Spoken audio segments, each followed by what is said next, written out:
President Biden says he will appoint a new head of Secret Service soon.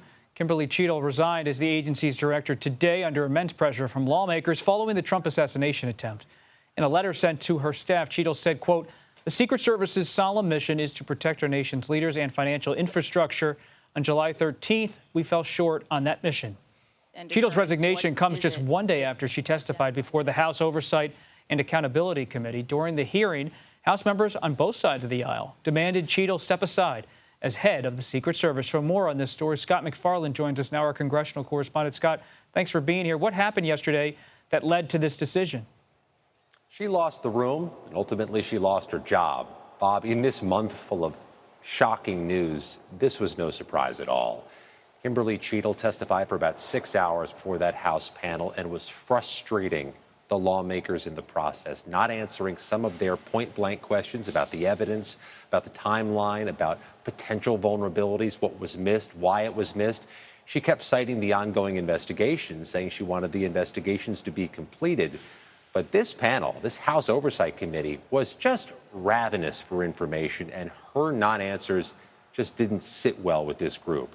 Jerry Connolly of Virginia told me yesterday he's not big on calling for resignations, thinks it's a Washington cliche, it doesn't really fix problems. Take a listen to what he said today. You didn't walk in that room yesterday knowing you'd call for her resignation. Not at all. It was what she said. It's what she said and how she said it and her comportment, and I lost all confidence in her in that hearing.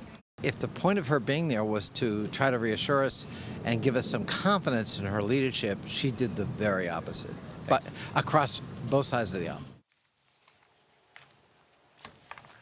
In her statement to colleagues, Bob, she says she doesn't think this incident should define the Secret Service. And President Biden, in his statement, credited Cheatle for showing integrity. But there are now a series of investigations. The Secret Service has an internal probe. The FBI is leading the investigation on site at the shooting site. There is a House task force that was announced today to investigate for Congress. And there are Homeland Security Department reviews underway, too. This is just getting started. Scott, you covered the Butler, Pennsylvania assassination attempt, and we applaud your courage under those tough circumstances. Do you have some new reporting about the investigations on that front? Yeah, there's a local investigation going on as well. The Pennsylvania State Police are investigating the local homicide and injuries. The local police in Pennsylvania are. It's the FBI investigating the attempt on the former president. At a separate hearing today, the Pennsylvania State Police Commissioner testified that there were local police snipers who had a view of that roof from which the would-be assassin fired the shots, but left their post to go search for the shooter, who was deemed a suspicious person minutes before he pulled the trigger. The investigations will likely show more revelations about the sequence of events, those critical minutes after he was first spotted and deemed suspicious, and the moments when the shots were fired. I'll tell you something else, Bob.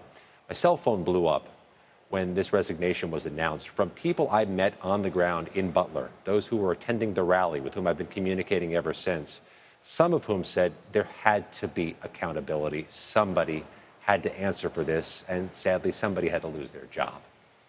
And quickly, Scott, any new reporting about House Democrats and their fundraising?